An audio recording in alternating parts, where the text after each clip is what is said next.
Welcome to Human Risk, a podcast dedicated to the understanding of human behaviour as a risk. Here's your host, Christian Hunt. Hello and welcome back to the Human Risk podcast. In this series, I speak to people who can help us better understand human decision making. When I saw that my guest this time, Ben Cohen, had published a book on the hot hand, I was intrigued by what I'd discover. That's because behavioural science enthusiasts will know that the words hot hand are usually followed by the word fallacy. Historically, the idea that people could have streaks where they were on fire was dismissed as false. Yet more recent research has suggested it might actually exist. And here was a book talking all about it. I wanted to know more. Ben Cohen is a sports writer for the Wall Street Journal. Now, I didn't know they had sports reporters either. And if you're not a sports fan, do stick around. We do talk sport, but in an easily accessible way, and we go on to look at other things that are absolutely not sporting related. Ben became fascinated by the idea of a hot hand and set out to explore not just sporting examples, but other cases of where people seem to be performing particularly well in a short period of time. What he explores in his book and we talk about on the podcast includes William Shakespeare and Spotify. In our discussion, we talk about the NBA, that's basketball for the non-American listeners, and the particular game that sparked Ben's curiosity and what he's learned from looking into this subject. We also touch on a story he wrote a few years ago about a bridge which people regularly crash into that's about as human risk-worthy a story as you can get. And we explore what it's like to be a sports journalist at a time when there's no sport happening. From that part of our discussion, you'll note that this was recorded a few weeks ago when it wasn't clear whether football, soccer for my American listeners, would be able to resume in Europe. It since has. Of course, given we're on Corona time, that either feels like years ago or just yesterday. Either way, my conversation with Ben was fascinating and insightful. So please enjoy our chat on the hot hand and a few other things. So Ben, welcome to the Human Risk podcast. Thank you for having me. It's an absolute pleasure. Look, before we get on to talk about your book and the sort of research you've done for that, I think it'd be helpful for my listeners to learn a little bit about who you are. It's not normal for me to have a sports journalist on this podcast, but then you're not an ordinary sports journalist. And so can you talk a little bit about, your background and how you approach your craft?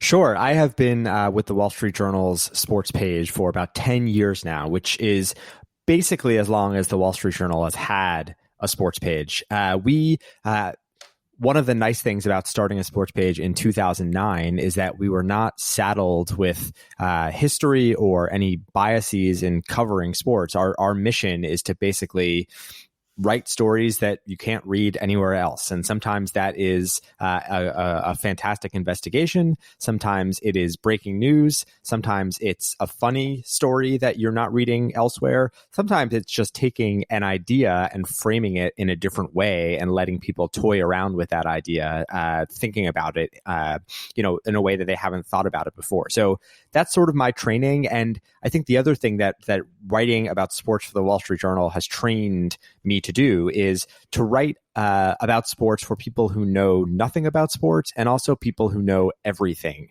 about sports. There's every story that we write, we try to thread that needle, and ideally our best stories do both. They sing out just sort of on a human level for people who might not know anything about basketball, but they also tell people who know everything about basketball something that they didn't quite know yet. And, I think that's what I tried to do with this book that we're about to talk about. It was in researching this book that I started to read some of your pieces, and I was so fascinated by a sport that I know, and listeners can tell from my accent, pretty much nothing at all about NBA, which is the key area of your focus. I read these things and I was aware of some of the names, but the dynamics kind of jumped out, and it became, for me, it was an intro into a sport that I find fascinating, but also some of the sort of the behavioral science behind decisions that are made and how players operate and how coaches operate. And so I think, look, from my perspective, you now have an additional subscriber. So you have succeeded on that basis. And I'd encourage my listeners to dive in and have a look at this stuff. Well, thank you. And thank you for paying part of my rent. I very much appreciate it. I will say I got very lucky. I started covering the NBA in 2014, which is a peculiar time in the history of the league. It was right at the dawn of this new golden age for the NBA. Things were changing dramatically, just radically from one season to the next. This is really when this 3-point revolution took hold in the NBA. And, I've covered 5 NBA finals now, and the Golden State Warriors have been in every single one. So I've never covered an NBA finals that didn't have Steph Curry in it, which is kind of remarkable. I mean, it sort of shows how much about this sport that has been around for hundreds of years has changed in the course of 5 or 6 years. And I feel very lucky to have been, had a front row seat to chronicle some of that change. Why don't we come on to the book, which is called The Hot Hand? I suspect most of my listeners will know what a hot hand is, but do you want to just explain the idea and perhaps tell the story that kind of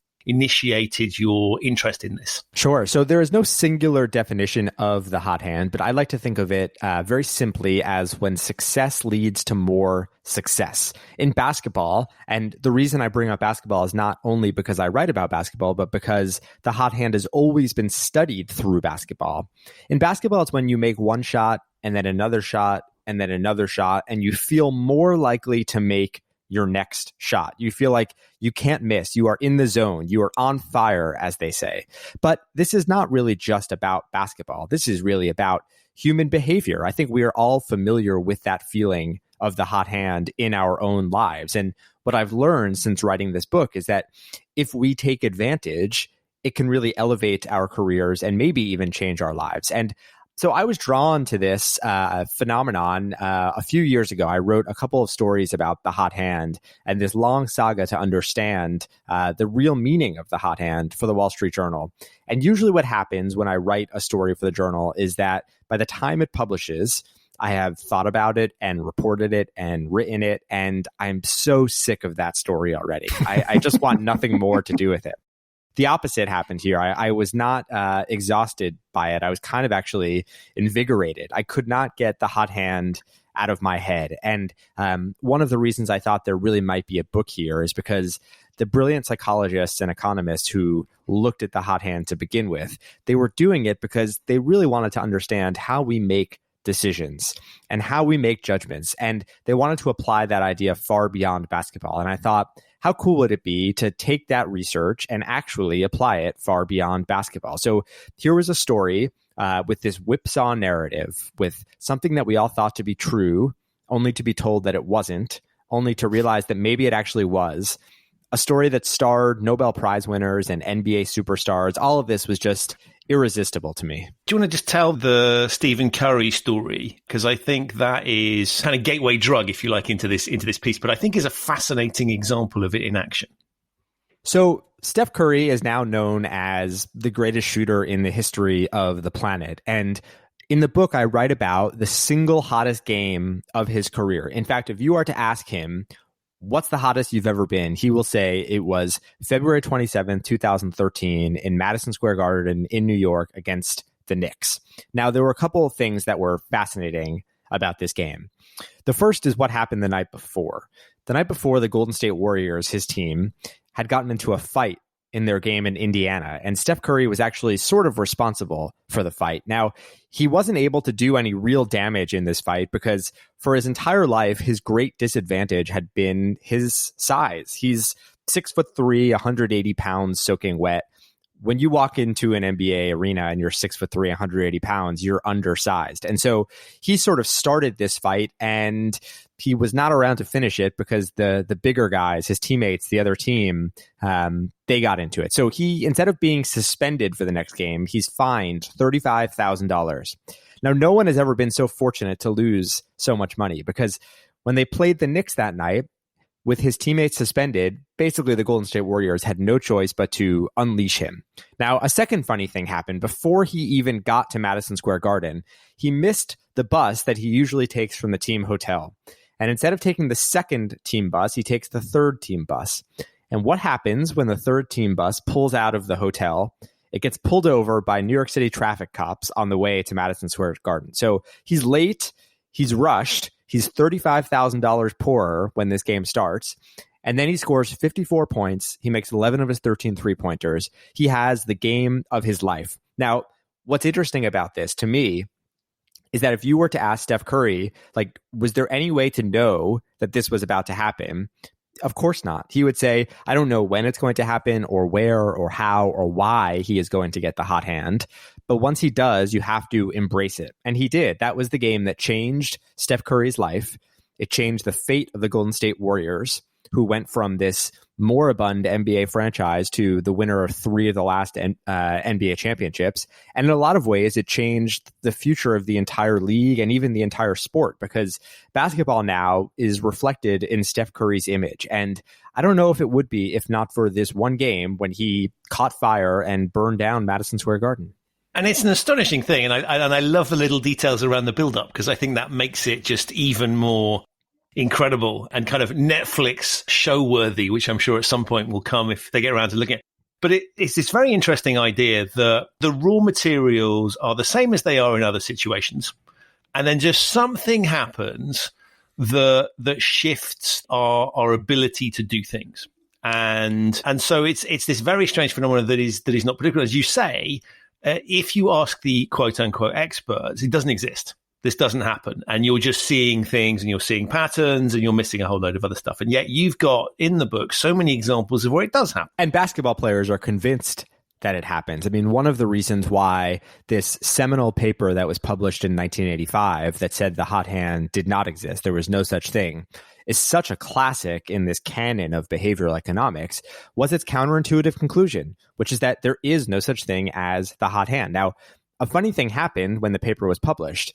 It was so unbelievable that many people just refused to believe it. And that includes NBA players. There's a poll, a survey of NBA players and college players in that paper. And all of them, to a man, they believe in the hot hand. And they still do, even 35 years after this paper was published. In fact, I asked Steph Curry, have you ever met someone in the NBA who does not believe in the hot hand? And he said, no, of course not. Like, I've never met that person. And, there's so much interesting about that one game that Steph Curry got hot. I mean, in the book, I write about the science of streaks a little bit and how creativity is clustered and how what happens in those periods when we get hot tends to define our careers. It's really what we remember and what others remember about us. But something happened in the Garden that game that I think is really just compelling. Like I still can't really shake it.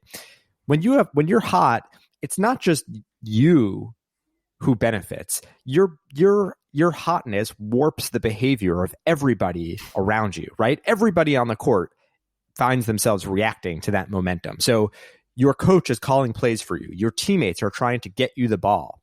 The other team is playing tougher defense on you. The other coach is calling a timeout to sort of stop your momentum. And most important, I think, is that when you are hot, you have license to do things that you wouldn't ordinarily get to do.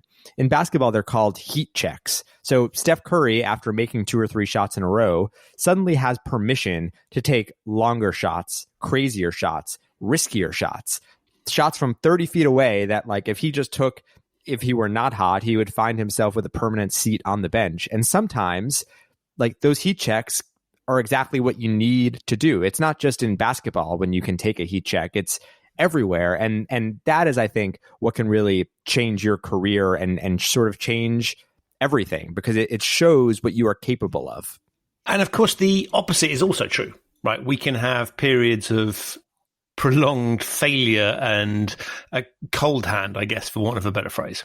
Yes, those are the depressing times. I mean, it's funny, the way to break a cold hand, I think, after talking to researchers about this, is sort of the same way to reach a hot hand, which is to keep going. I mean, the one thing that we know about a hot hand for sure is that it does not last forever. It runs out. Sometimes that's the next game. Sometimes, it's a few years later if your industry is not tied to a 48-minute performance, right? But it does not last forever. And we really regret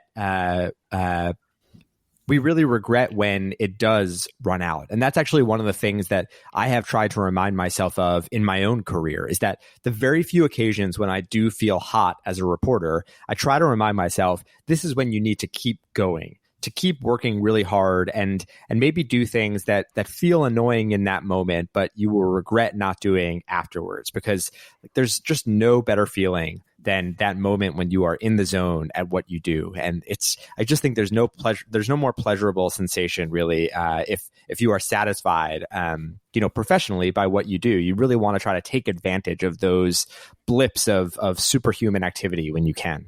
And that's lovely because it's a simplified message, right? You don't have to assess, where you are on the scale. You're basically saying just push on, right? Because if it's not going well for you, keep pushing on, because it will ultimately, in theory. I mean, you may, depending on where you are in your personal cycle. But if you're succeeding, enjoy the moment while it lasts, because it's going to run out. So just relish every second. But it's nice that in both ways, it's not a sort of you have to analyze the situation. The conclusion I reached in the book was push on through and kind of maximize the opportunities that you have, which I think, especially in a current time of uncertainty, is quite a helpful message. Yeah, it's quite optimistic. I mean, I think there are certainly times when confidence could become arrogance, and that can backfire, and we can talk about those times. But I do think that, persistence is very important. And,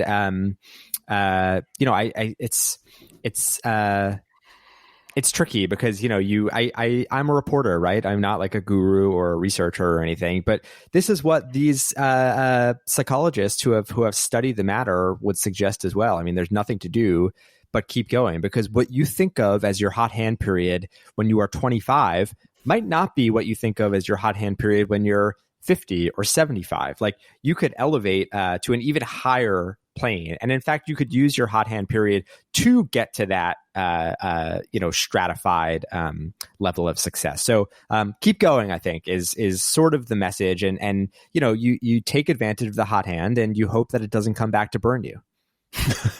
I'm struck actually with the thought that, of course, if your strategy you've chosen is a terrible one, and you keep pushing on, then you will probably experience continued failure. Well, We've in fact, examples of that. Yeah, and I know that for myself. Like, I tell the story in the book. I was a terrible basketball player when I was a kid, but there was one quarter of one game in which I scored more points than I did in my entire career combined. Now, I didn't go home that night thinking, oh, I'm Steph Curry now. I'm about to change the NBA. Like, I understood the limits of my own basketball game.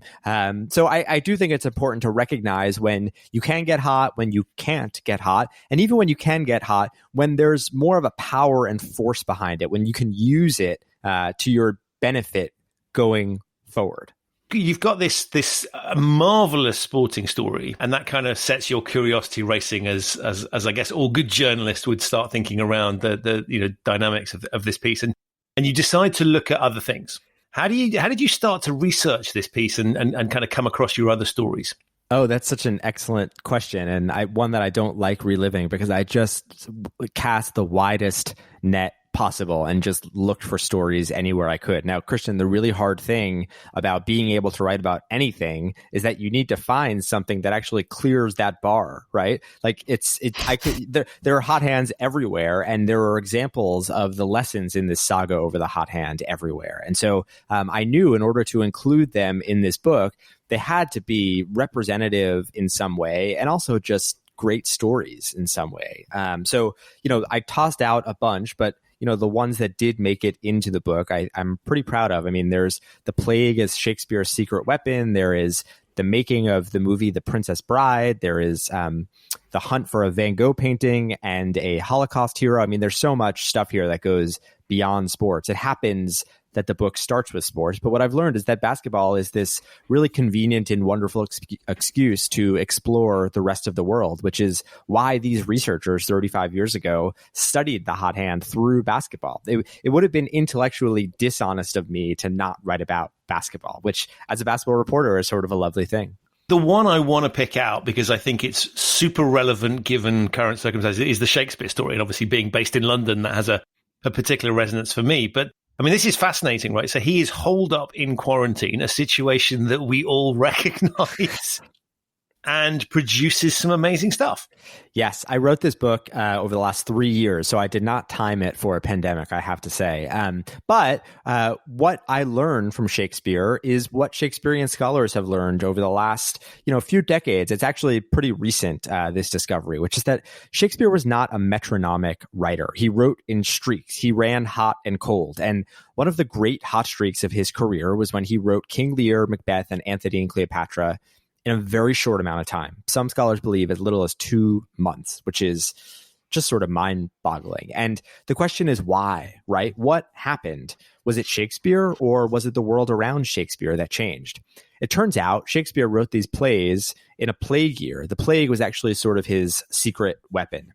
And, when I started looking into this, I was really fascinated to know that Shakespeare probably should have died from plague when he was an infant. In fact, his parents had lost children already to plague. The plague rolled through his town when he was very young and killed, I think, 7 of 10 babies. I mean, it was a really terrible disease. And he survived, and he kind of used it to his advantage for the rest of his life. I am embarrassed to admit that even after majoring in English in college, I did not know that the plague is kind of the most important character in Romeo and Juliet. It is what turns this famous love story into a tragedy. And I definitely did not know that he took advantage of the plague in 1605 and 1606 to just rip off this incredible run of literary success. The plague, one of his biographers once wrote, was the single most powerful force shaping his career. And I think that what happened in 1606 is a really beautiful example of that.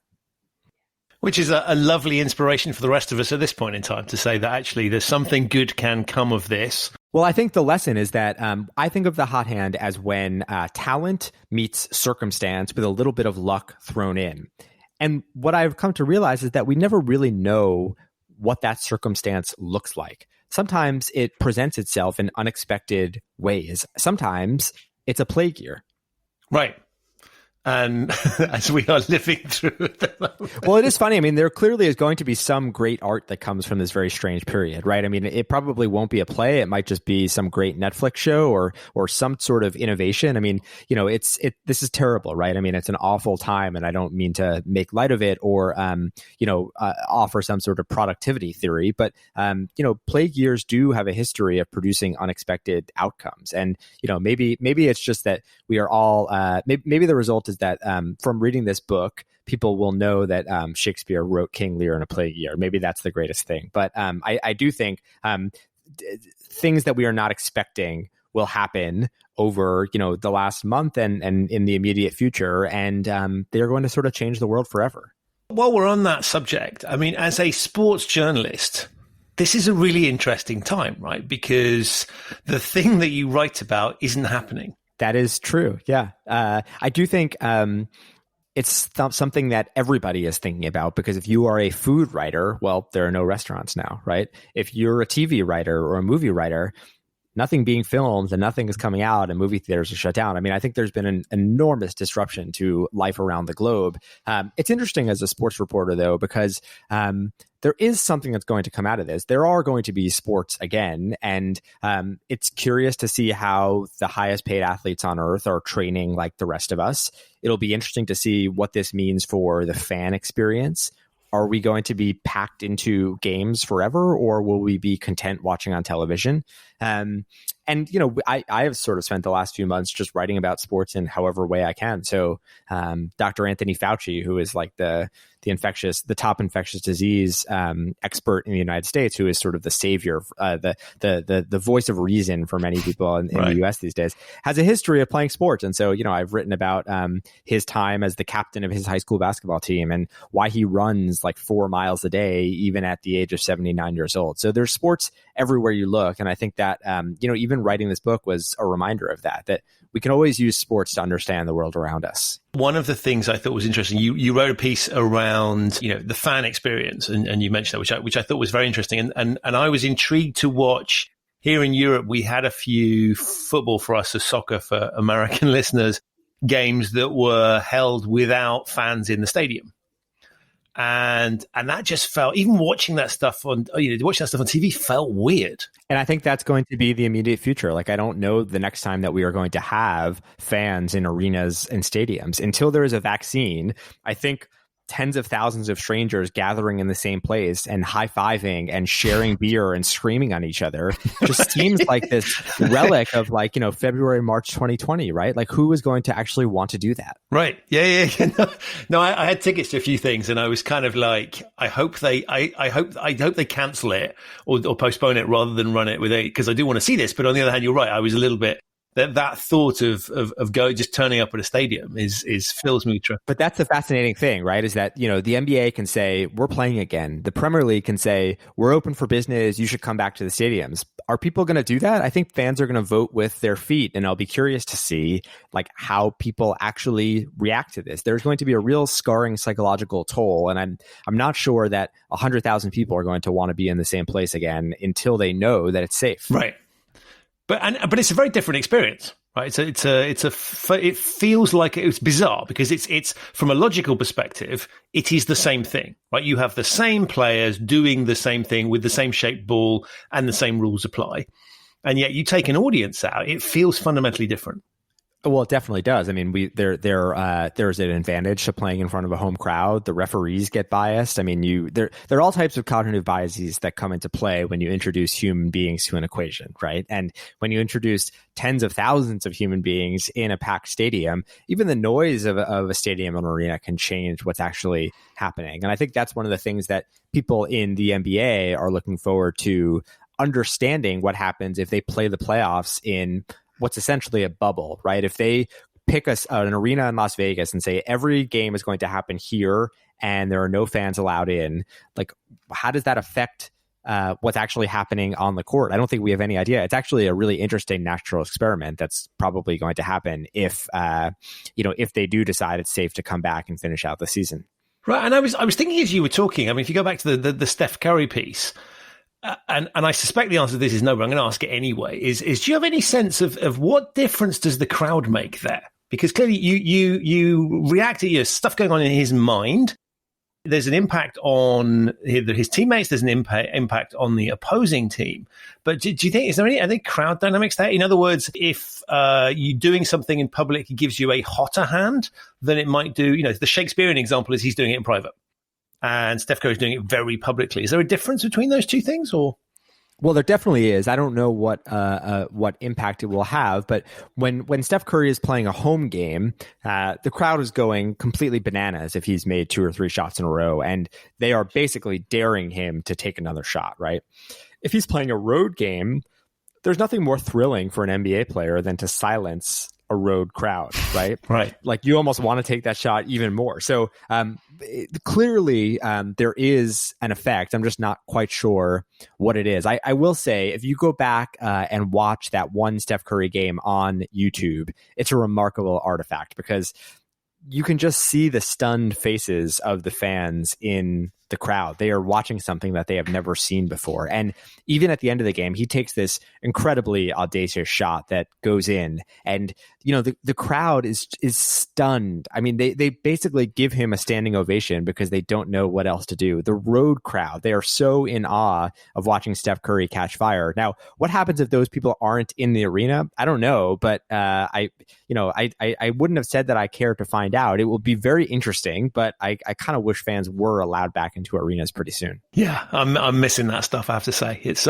strange how one fills one's time. I didn't realize quite what a part sport was playing in my kind of viewing. And well, that's I've been curious. I am not much of a Premier League fan, but I have colleagues who are, and I've sort of gotten into it recently, and I did think it was hilarious. Like, what happens if the Premier League season does not finish? Do you crown Liverpool as champion, or do you just, like, rob those long suffering fans of yet another championship? It's crazy, right? Because I mean, it's sort of antithesis of the hot hand for them. Is they've been sat in the it's a great club where there's huge expectations, and it hasn't been happening for them, and then they're on the cusp of something.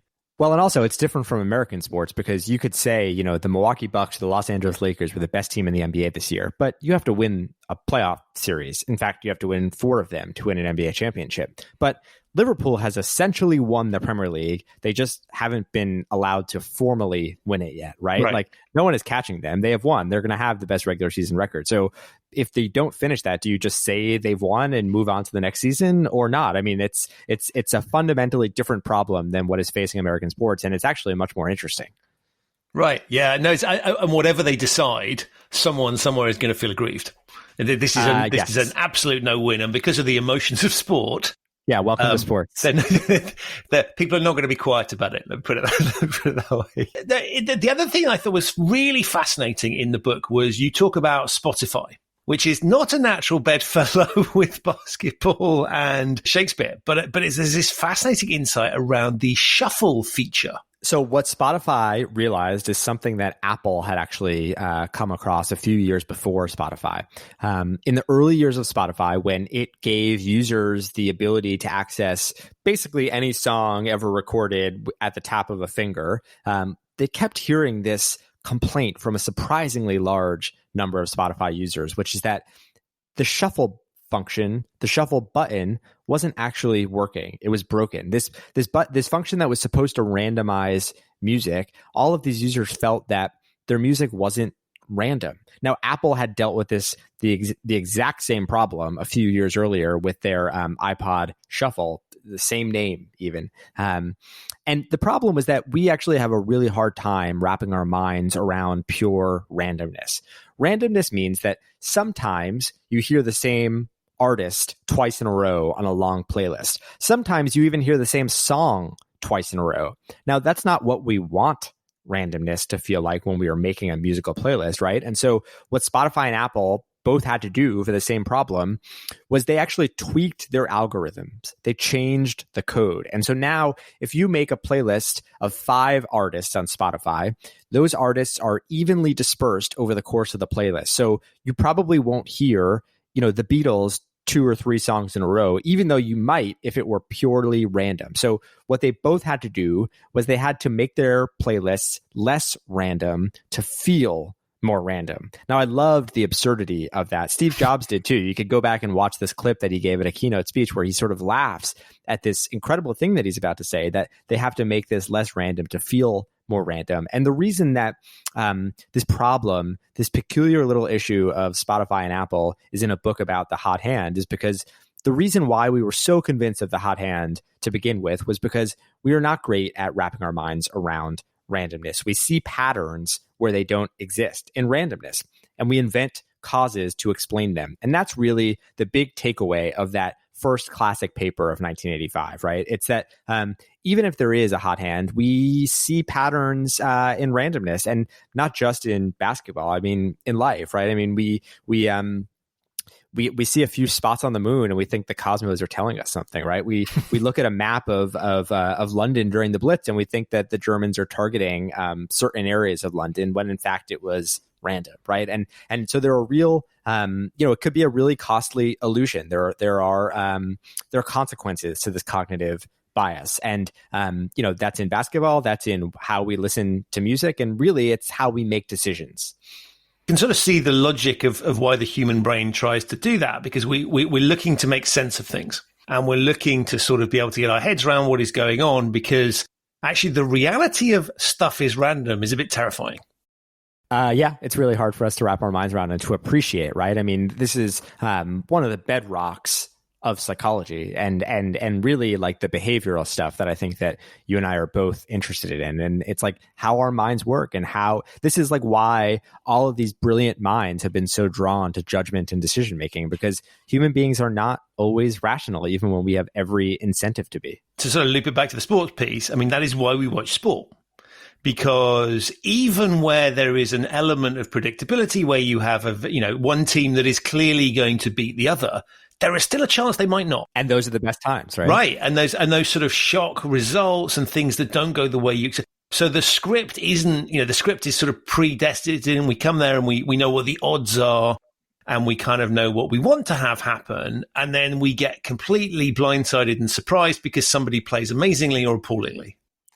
And I think that's why we're so drawn to the hot hand. And it's why this topic has made people crazy for so long, and why there's really nothing in basketball more thrilling than watching someone like Steph Curry get hot, because you are seeing them defy probability. They are transcending themselves and math and odds, right? I mean, they're doing something that they should not be doing, or that our minds tell us that they should not be doing. And we've seen this happen so many times that our minds get tricked and we think, actually, like, this is what they should be doing. And this is sort of at the crux of this saga that has captivated these really brilliant minds for 4 decades now.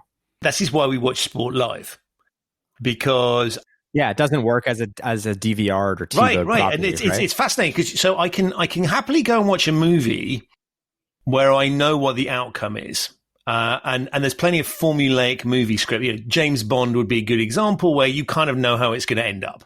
Right, he's going to be put in a vulnerable position. He's going to have some amazing weaponry. He's going to be put in a vulnerable position. The villain is going to reveal some flaw in his plan. Bond is going to escape. He'll get the girl, and we move on.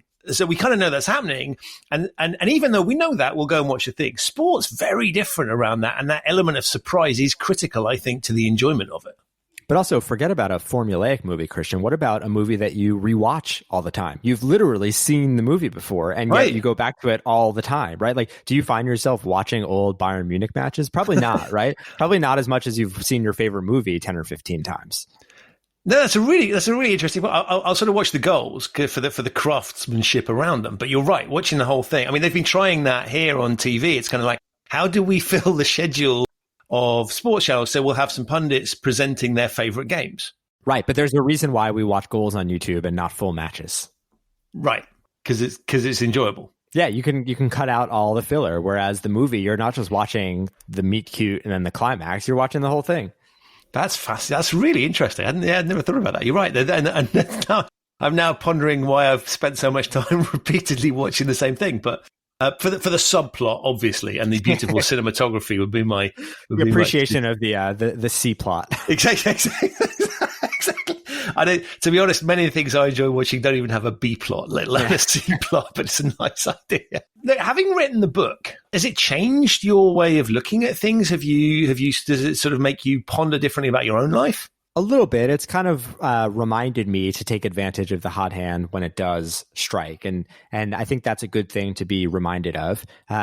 It's also made me realize the importance of questioning long-held assumptions and being willing to change my mind when new data comes along. I think that's one of really one of the lessons of the hot hand, because we now have some pretty good evidence that intuition may have been right on this one, and there really might be such a thing as the hot hand in certain environments. And this is because of data that didn't exist in 1985, and it barely existed in 2013, 2014. But we're getting better data all the time about the world. And I think when data suggests something, even if it defies something that we always thought to be true, it's worth listening, because sometimes it tells us things that it had never said before. And we really need to be willing to change our minds when appropriate. And so I think that's also one of the lessons. And then, just purely on a fundamental level, it's reminded me how fun it is to sort of toy around with all these ideas and see where we land. And I think that the hot hand is a really nice example of that, because there are very smart people on both sides of this debate. And I think it's perfectly reasonable to come out on either side and to really see the gray in this black and white. And there's a lot of nuance here. And it's really fun thinking about these ideas and seeing how they apply to your lives and seeing if you can use them going forward in the future. And what's the reaction been from the academic community, for want of a better phrase? Has it been welcoming, or is there sort of what is a sports journalist doing treading on our sophisticated turf? Well, if that's what they think, they've been nice enough to not say that to my face. I actually think that this book is very generous to all of the academics and to the studies that I write about in the book. And I find them all really hugely admiring. There's a reason why they are all in there. So even the ones that maybe have not held up to scrutiny over 35 years, like, that's no fault of their own. I think that is because new data became available. And, so I do think, I find the people who engage with this work and who think about ideas really just kind of lovely, admirable people, and I try to treat them that way. One of the things I loved about the book, actually, it wasn't just kind of Ben's gone and found some stories is you've looked into the academic background of it and the work that's there, not to necessarily drive your agenda, but I think as helpful reference points. And I found that very useful. And there was a few sort of footnotes that I dived off into.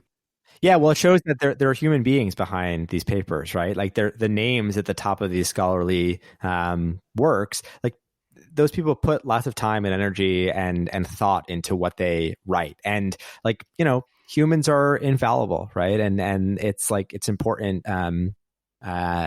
Infallible, fallible. What did I say? I don't know. It's important to show that there are real stories behind even these papers that change the way that we think. I think that's an astonishing thing because there's this replication crisis in science where things that were proven, you can argue in laboratory type circumstances haven't been able to be replicated, and academia is having this crisis. And I kind of look at it slightly differently and go, I can see that if it were in the sort of chemical space where you provoked a chemical reaction by mixing a few things together and then that no longer happened, that would be shocking. But when it comes to human beings, environment matters, situations change, the way we all behave, perceptions change. And so experiments and things that might have worked in the past in a certain environment, I'm not at all surprised they don't replicate. Even the data changes, right? I mean, one of the things that is really fascinating about this is that 1985 paper was based on the best data available at the time. There was one scorekeeper for the Philadelphia 76ers, this NBA team, who was named Harvey Pollack, and he was nicknamed Superstat. He was the only person in the league who took note of the order in which shots were taken. This seems really basic now, like primitive even, but it was groundbreaking at the time. And it is why these researchers were able to write that first paper, because never before had someone bothered to track the order of shots, the chronology, right? That was 1985. Now we know everything there is to know about a basketball shot, one basketball shot in any given game in any season. We know exactly how far away it was taken from the basket. We know exactly how far the defender was from the shooter. Like you can get into really granular details, and that allows us to sort of probe questions that we couldn't even have dreamed of asking 35 years ago. So this is data that was not available to these researchers in their nerdiest, wildest, wonkiest dreams back then. And so, they had to do the heavy lifting in getting people to change their minds about the hot hand. And now, because of even better data, the best data that we have now, the researchers who are writing those papers, they actually have to do the same thing. They're treading in the same footsteps because that counterintuitive strain has sort of become conventional wisdom over 35 years. They have to change people's minds again. So there's a real nice sort of ironic symmetry to all of this, I think. It hadn't occurred to me before, but when you were just saying, if we think about sport, there is data on human behavior available in sport that is just tracked as part of the kind of the coaching, but also the commentating and the reviewing. Oh my God, yes. It's the most neatly quantified line of work that there is, right? Like none of us have metrics this good to quantify our performance. Right. And we wouldn't be tracking decision making the same way. And so that's kind of really interesting. And I suppose sort of helps explain how you're able to start looking at this thing, because you've got information that your forebearers wouldn't have had. For sure. I mean, I can look at an NBA player and I can say, what is his shooting percentage on three-pointers in the right corner on Tuesdays in January, right? I mean, in what other line of work can a stranger just assess someone else's performance that way? I mean, the data that we have in sports is mind-boggling, and it is why really smart researchers love playing around with this data, because they can't get it in other parts of life. Yeah, and I actually, as you were talking as well, I was just thinking, that is your workplace.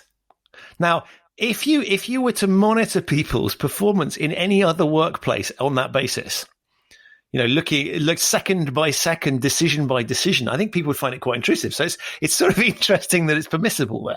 What if reporters were let into like the locker room at your office and can watch you change and get ready to work? That's what happens in professional sports in the United States, right? Like reporters go into locker rooms and they watch players get ready for games and take their clothes off before and after games. And you stand there and interview. We stand there and interview them while they're shirtless. I mean, it's very odd when you step back to think about it. Yeah, no, I hadn't thought about that. This is absolutely surreal. And look, what's next on the agenda? Because my sense is that the way your mind works is sort of curious, which is a good thing. in my opinion. And I think that, I would echo the comments you made around challenging. I think we don't have enough critical thinking going on in society.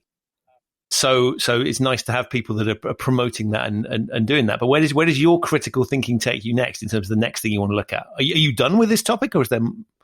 I think I'm done with this topic, although one of the nice things about the hot hand is that this debate has been raging for so long that I don't think it's anywhere near done. So I think that I'll, keep one foot in that world. But I'm very open to ideas. I'm starting my own King Lear. I think it's time to update, the shape. But other than that, whenever ideas are interesting, that's something that I want to be writing about, whether it's in sports or far beyond. And I thought just to give listeners who aren't that interested in sports a kind of insight, that I found an article we'd written a few years ago around a bridge that people, in spite of the warning signs, decide to drive under. And there's a guy that films this, I think, and picks up souvenirs from it. And you'd looked at the sort of psychology of that, which I thought was a really interesting thing. Didn't sit at all in the kind of sports space, but I guess it is a kind of sport watching it. But it was fascinating, I thought, to see that. In Durham, North Carolina, there's a bridge called the 11-foot-8 bridge, and it's 11 feet 8 inches tall. And if you know anything about most box trucks in the United States, they are bigger than 11 foot 8 inches. And so there are warning signs and flashing lights for a few blocks before this bridge, and yet once every few weeks, there is one trucker who keeps going and he gets stuck under the bridge. And this one guy whose office actually faces the bridge set up a camera there a couple of years ago, and he just posts videos, uploads them online, and they are just remarkable to watch. I mean, they are hilarious and painful and sort of everything you want from the human experience. And so the city of Durham, actually, they couldn't raise the bridge because it would have cost too much money. So what they did instead was they put a traffic light there. Now, I think it was after this story came out. And basically it does everything it can to warn you, if you are a trucker, do not go any farther. And yet, when I talked to this guy, I think he said something like, you can't put a price on human stupidity, basically. Like, we're always going to do this. And we were always going to stare at our computers and watch them do it and laugh hysterically. But so how do you come across a story like that? This one was actually very funny. It's in Durham, North Carolina, where Duke University is, and that's where I went to college. And so I've driven under this bridge so many times. Not in a truck, I would. But I've seen the YouTube videos, and I think I wrote this story when he was nearing 100 or 200 of these things, and it just seemed like this milestone. He had been tracking it for so long, and yet it hadn't really affected human behavior much. People were still driving under that bridge, and people were still getting stuck under that bridge. It was lovely because I read the article and I was like, I want to watch the videos. And you're absolutely They're right. Amazing, right? It is super compelling, and it's like a script. You know what's going to happen, right? Because he doesn't include videos of trucks or things getting underneath it. It is just literally the ones that hit. So you know what's coming, and yet it's still really appealing. It's like a horror film. You watch the truck approach and you're like, no, don't do it. Don't do it. Oh, no. And some of them, I mean, I don't think anyone gets seriously hurt, which is why it's okay to sort of watch and laugh. But the trucks, they get scraped. I mean, it's really quite something. But it's like a really interesting example of poor decision making, because it's too expensive to do something about it. And yet, if you add up the individual costs to the vehicles, people being held up, presumably they have to go and inspect the bridge every so often to make sure it hasn't been damaged irrevocably. I mean, you would think it would add up to, it might be worth doing. And yet there's a really good example of short-term human decision-making, or maybe just the fact that actually the local, whoever's responsible for it, doesn't have the budget. But from a societal perspective, they ought to just fix that problem. Yes, it's a failure institutionally, right? I mean, in terms of infrastructure, but it also shows like the fallibility of human reasoning. Even when we are told in flashing lights not to do something, sometimes we just do it anyway. And a lot of times I think those truckers see the warnings and they probably think, well, I can get under, right? I mean,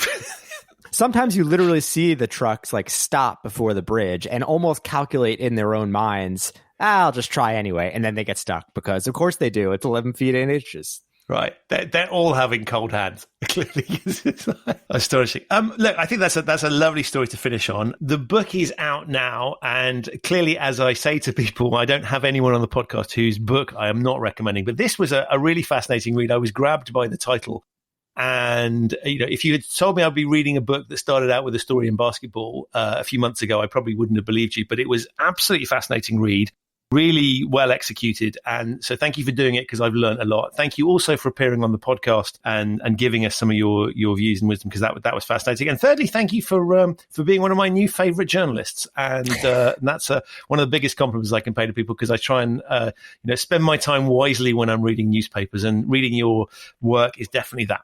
Well, thank you for having me. Thank you for reading the book, and thank you for reading the Wall Street Journal and keeping me in business for at least another week. My absolute pleasure. Thank you so much. So that's it for another episode of the Human Risk Podcast. My enormous thanks to Ben for appearing on the show, and to you for listening.